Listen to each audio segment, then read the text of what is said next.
We are so pleased to have our speaker today, Lisa Will. Lisa Will earned her BS in astrophysics from UCLA and her PhD in physics from the Arizona State University. She is a professor of astronomy and physics at San Diego City College, and she is also the resident astronomer at the Fleet Science Center and the co-host of Astronomy on Tap San Diego. She has researched the nature of dust grains in space and innovations in astronomy education.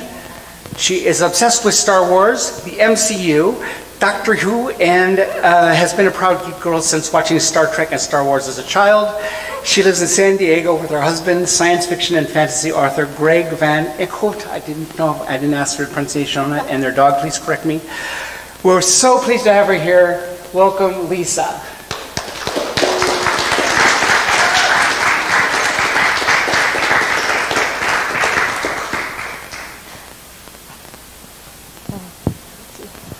All right, thank you so much for that kind introduction. I really appreciate the invitation to be here with you today. Hopefully you can hear me clearly through the microphone. I've been doing talks and teaching classes with masks now for like months, so I'm just used to this now. So what I'm here to talk to you about today is losing the sky. And there's stuff going on that I think the public isn't generally aware of that's happening to your night sky. So I thought we would all talk about it together and talk about maybe some things that you can do about it. So I'm gonna wander back and forth because I always end up pacing during talks anyway. So let's see. You might be wondering what those streaks are in this image of the nighttime sky.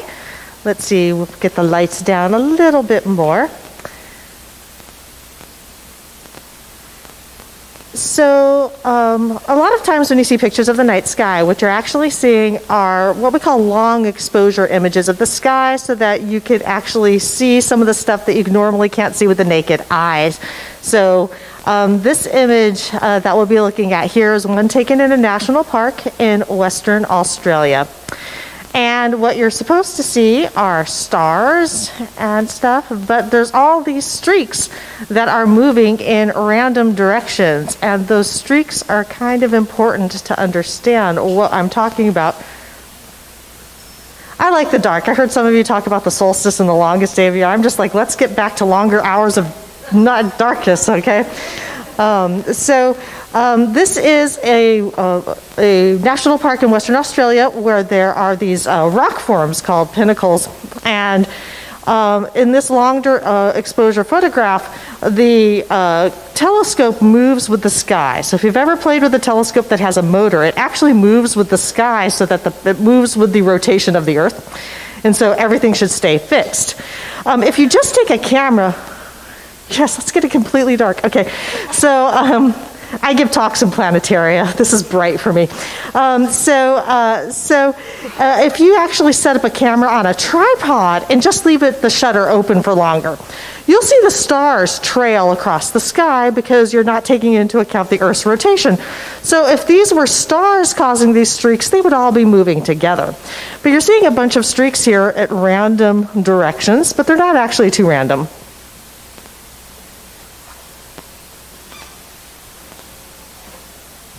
You'll notice that we can label a lot of them, and a lot of them have the word Starlink in front of them. Okay, and so what we're going to talk about today are satellites up in orbit, and what some of those satellites are, how many there are of them, how many of them are going up, and whether or not you should be comfortable with the sheer amount of them that are going up right now. So let's actually define some orbit, shall we?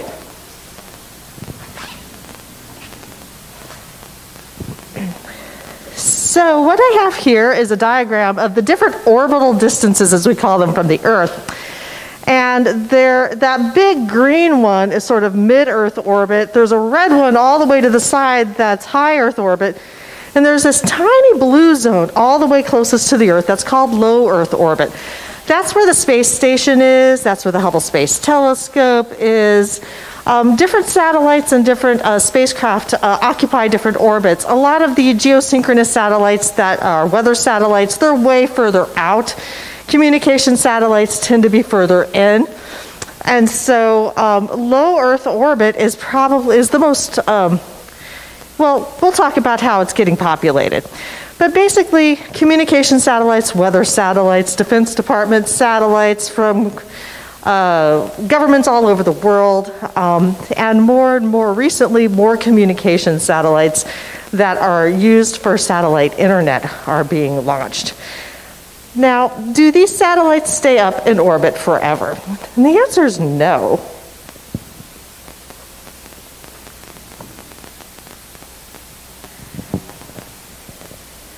Orbits actually do decay for many different reasons. In low Earth orbit, actually, so we tend to think of the atmosphere as being like atmosphere, no atmosphere, but it's actually atmosphere getting thinner, thinner, thinner, thinner, thinner, thinner. And so low Earth orbit is so like the Hubble Space Telescope is in low Earth orbit, and I like to call it the Hubble just above the atmosphere telescope. So there actually are still some atmospheric particles up there. There's gravitational variations in the Earth's own gravitational field, minor ones. There is pressure from the solar wind. Things can cause satellite orbits to decay over time, but most often it's atmospheric drag. So we have a couple of options with satellites. We can intentionally deorbit them, which is what NASA tends to do with its large telescope. So eventually, as the Hubble Space Telescope comes to the end of its lifetime, NASA will intentionally deorbit it, which is a fancy way of saying we crash it to a specific place. All right? And there's a place in the ocean where we intentionally crash stuff, sort of like where it's a boat-free zone so that people can not be hurt when we intentionally deorbit things.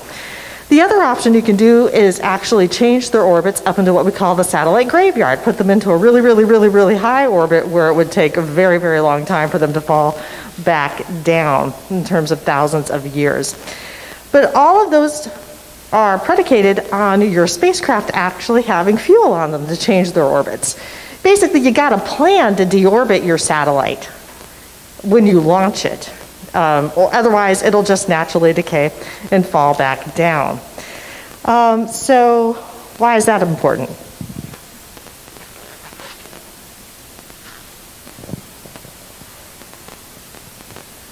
Well, we actually know the number of satellites that are in orbit. And we can track them, we can see them from the ground. Sometimes, though, we make more debris up in orbit. Some of them are intentional. Russia did an anti-satellite test last November, and an anti-satellite test is basically when you actually shoot a missile at a satellite and destroy it. But it doesn't go into nothing, it breaks up into debris. And so what you'll notice here, this is data taken from this past week, where we're still tracking the debris from that anti-satellite detonation. And so this test caused 787 pieces of debris greater in size than 10 centimeters to be put into orbit. And you're like, 10 centimeters? What, that's like yay big, right? You're like, well, who cares? You don't want to get hit by that. Right? Because in orbit, low Earth orbit, when I always think of the Hubble Space Telescope takes about 95 minutes to orbit the Earth once. It's going fast. So I don't care how small an object is, it's going fast. If it runs into your spacecraft, your satellite, it would be a problem. So this is an intentional case of adding orbital debris.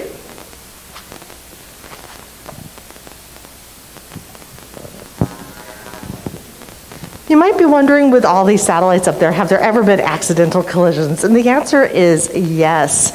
The first known, we'll call it unintentional, collision between two satellites happened in 2009, where there was a communication satellite, a Russian communication satellite that was no longer operational, and it actually hit an operational US communication satellite.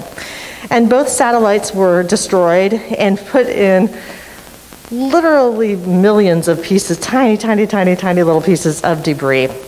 This debris cloud, it goes into a general idea of stuff that we call space junk in astronomy. So if you've ever heard the term space junk, it's actually how low Earth orbit in particular is getting littered with a lot of objects, both operational and intentional and unintentional.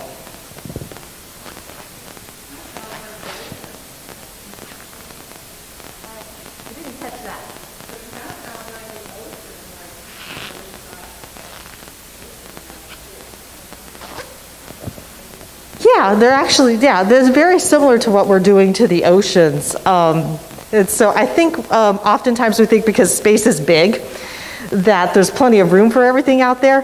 But in this case, I think you saw how thin low Earth orbit was in reality. And as we put more and more stuff up there, it is more and more difficult to actually keep that area as clean as we would like. So this is actually an image of more than 19,000 satellites. These are the ones that are both functional and non-functional currently that we could track. Besides currently operating spacecraft, of which there are about 5,000, there's almost 5,000 operating spacecraft in orbit. There's a bunch of other stuff, all the non-operational spacecraft. The boosters that we use to send some of these spacecraft up. If you've ever watched satellite launches, because we can watch that now, right? It's so cool. They put webcams on parts of the spacecraft. You can watch the whole launch as it goes up, and you see the boosters falling away. Some of them fall all the way back down into the ocean. Some of the boosters that give a kick higher up stay up in orbit. As we saw, there's debris from weapons testing and collisions. We are tracking about 1 million pieces a centimeter and smaller in orbit. And then there's just lost equipment, which sounds silly, but there's a glove up there.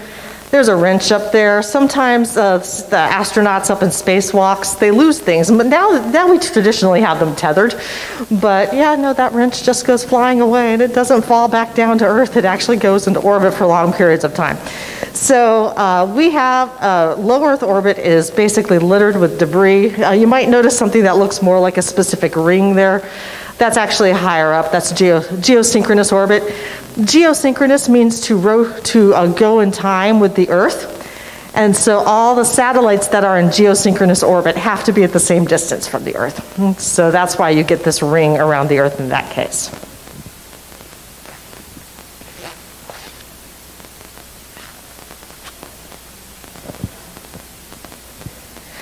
So as I mentioned, right now there are more than 21,000 pieces of orbital debris that are larger than 10 centimeters, estimated 500,000 between 1 and 10 centimeters, and over 100 million actually. We can't track all of those, but there's an estimated 100 million that are actually smaller than 1 centimeter. So we are tracking a lot of these particles actually because we need to know where they are. And you might be wondering why does it actually help us if we know where they are?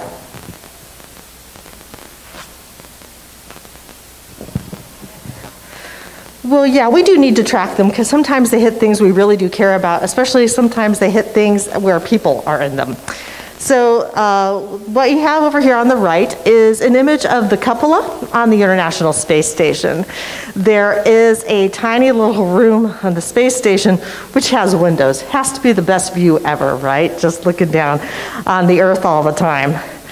That little dot over in the left-hand image is a pit in the windows of the cupola from a collision from one of these particles. And we do actually have to worry about then the natural particles, well, the little micrometeorites and stuff like that that just fly in from space that astronomers really like. That means space comes to us, but not exactly something you want to happen if you're a space station or a telescope. The JWST telescope actually got hit by a micrometeorite just a few weeks ago. So certain of those things you can't control, the other ones you would like to be able to know when they are happening.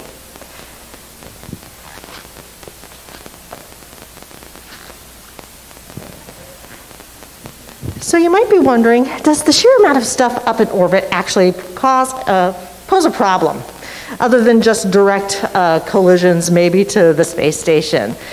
So there was a NASA scientist, his first name was Donald, I believe, Donald Kessler, who actually estimated low Earth orbit, if it gets densely populated enough, the total amount of space debris will increase as those collisions continue to happen and leading more and more collisions in a chain reaction.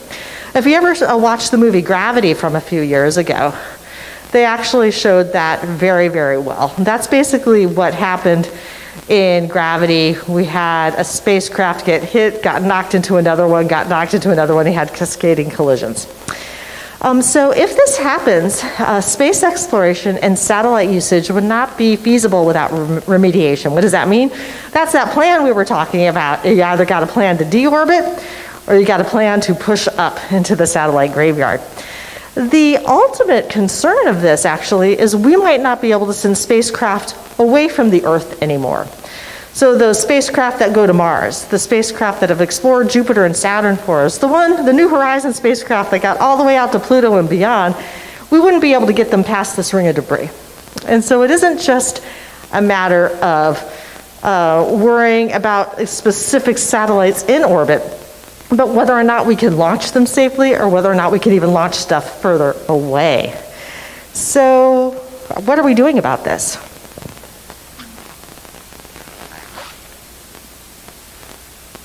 This is where the problem starts.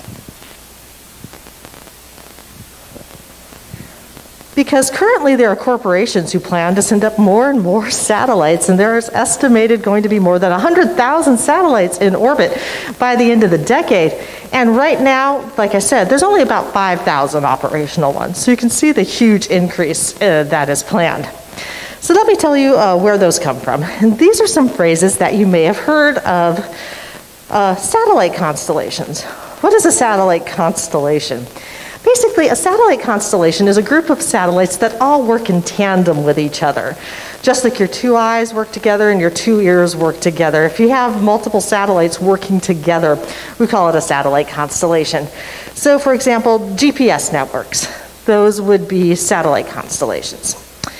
Then there are more specific ones that we call satellite internet constellations, which are specifically providing satellite internet service, which is a great thing because then you don't have to be tethered to hard lines and you don't have to be close enough to a wireless source. And so if you've been able to do things like use the internet on an airplane, you've likely been using internet satellite constellation service. So, sounds like a good thing. What are mega constellations? Mega means big. Well, technically it means 1,000,000 in your metric prefixes, but we're just going to say big in this case, right? So what is a mega constellation? That phrase is now used for very large satellite internet constellations in low Earth orbit. So common usage has changed very quickly. Satellite constellations now often refer to these mega constellations. So what are these streaks that you see here? These are streaks of Starlink satellites going through the field of view of a professional telescope that was trying to take images of the sky. So we're going to talk about some specific concerns about mega constellations for astronomy and in general.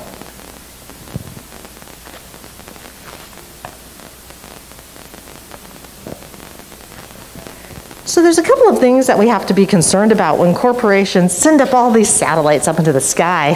Will they find enough customers to recoup on their investments, or are they just going to let these satellites fail if they're not making money? That's one thing that we have to be concerned about.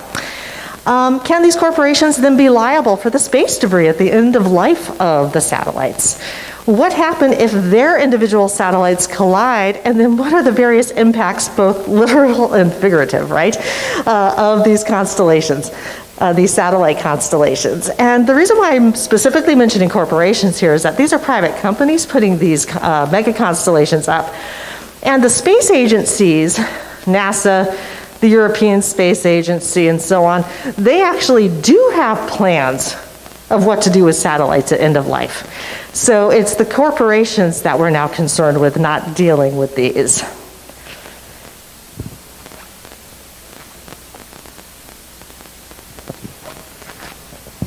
Now let's talk about the most famous of the mega constellation corporations. That would be Starlink. That is SpaceX owned. And they commenced launches of these satellite internet providers in 2019, and all they had to go through, because they're internet providers, all they had to get was FCC approval.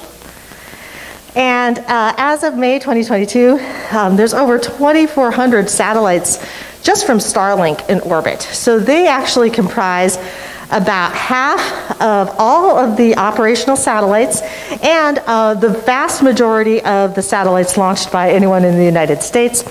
Starlink has received about $1 billion in federal subsidies to provide rural internet. And that's actually the big thing, right? There's places where it's harder to lay in landlines. And they have about 500,000 users worldwide currently in 33 countries, mostly in Europe. And that is the most up-to-date data I could find just a few days ago, because I was trying to make sure that this data was up to date. So that's who we're worried about predominantly. This is actually an image of the first launch of them. You could see all those little things that look like canisters. There are about 60 different, there's 60 of these satellites in this one launch, because they're fairly small objects that can be launched all at once.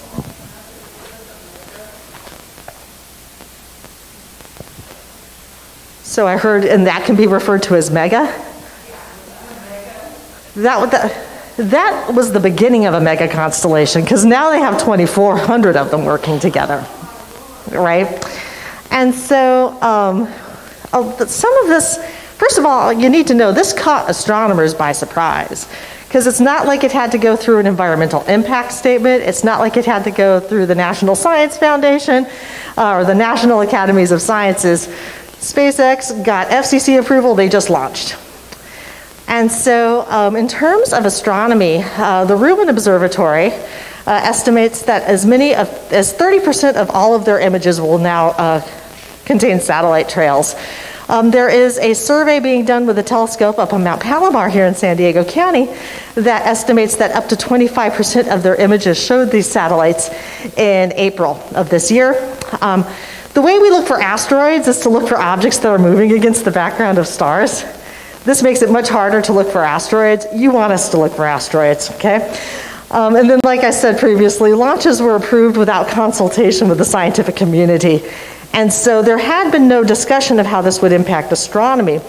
SpaceX has gone to things like the American Astronomical Society meetings, and they said that they would paint the satellites a darker color so they'd be less reflective.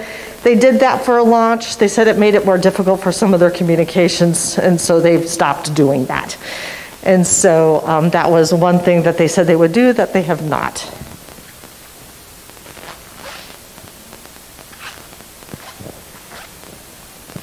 But there is a larger movement that makes people want to say, like, well, you know, like, so what if this impacts astronomers? There's only like 10,000 astronomers in the world, who cares, right? But let's go back to the environmental impacts. It wasn't until the FCC could basically greenlight something like this that people realized that nobody thinks of low Earth orbit as being part of the environment. And that this space is considered a free-for-all for development. And so that was surprising to a lot of people. So the low Earth orbit environment is being altered, and there is an estimate that scattered light, so this sounds weird, right? But maybe sometimes you've been out at night and you've seen a streak of light that has moved slightly differently as a satellite catches sunlight, because it's at an orbit where it can still get sunlight even though it's dark here. It is estimated that that sort of scattered light from these mega constellations and other orbital debris may add up to 10% more light to the night sky. So think of it, you know how here we live in a humid environment, so we go outside when it's more humid and the night sky is just a little brighter. That's actually scattered light from either the moon or city lights. And so this is saying we're adding 10% more on top of that. Up into the sky, which actually does have impacts. This light pollution, we're now finding that light pollution actually does have an impact on diurnal animals, especially those that use the sky for any sort of celestial navigation, including creatures that use the light of the full moon to know when to spawn and things like that. So there's already been research over the years that show light pollution has an adverse impact on animal populations, and this would be adding to it.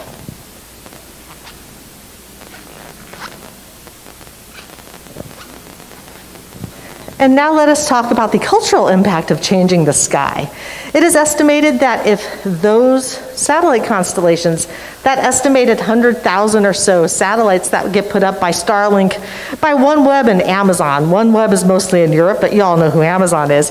It is estimated that in less than a decade, 1 out of every 15 points of light in the sky at certain times of night when you look out there would be a satellite and not a star. And so we're seeing that in this image. You'll notice that there are some streaks over in the right-hand side of the image. Those are those Starlink satellites, a bunch of them moving at once across the sky. And if you're wondering, can we see them from San Diego? The answer is yes. At City College, we have an observation deck. And so sometimes when I'm teaching a nighttime lab, we go outside and we take a look at the stars. And we have seen them here. Uh-huh.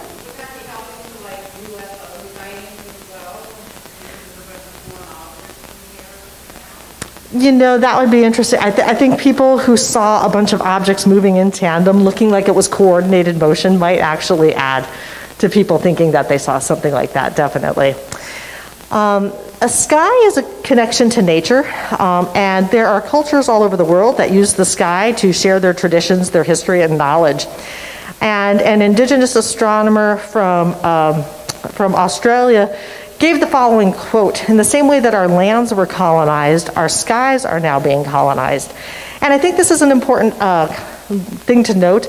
The sky belongs to everyone, but somehow the FCC can allow a single US corporation to alter the sky all over the world. And I think that's what we're really talking about here, is that the sky is being altered by these corporations without consent.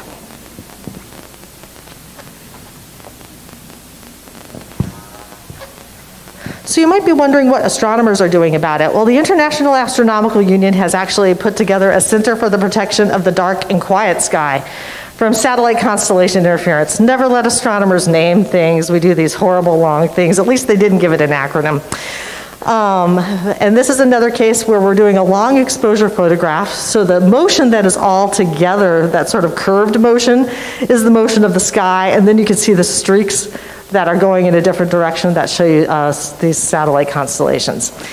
The International Astronomical Union, which represents astronomers all over the world, is trying to basically be the lobbying group to go to the UN and stuff like that and say, can we finally actually come up with some international law that deals with space? Because right now there is something called the Outer Space Treaty, but its only signatories are countries, not corporations. And so it's a very different mindset here.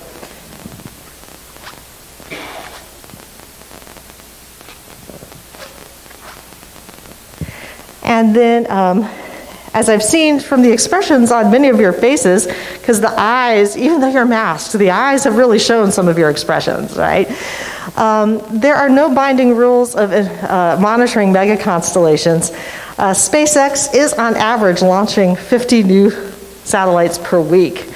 And if you, the only thing I can say here is if you are concerned about this, make sure you contact your public representatives, because this actually looks like it should be a change to environmental law and international law. And I think, you know, what drew me to astronomy is the beauty of the sky, but the sky is being altered, and our potential to explore the sky is being altered, and not necessarily with our ability to have a say in it. So if you would like to have a say in it, this is what I would ask you to consider doing. And I know that's probably more of a bummer than most astronomy talks, but it actually is a topic that I think is flying under the radar, and that maybe I would just like to thank you for letting me to come here and talk about it. So thank you very much.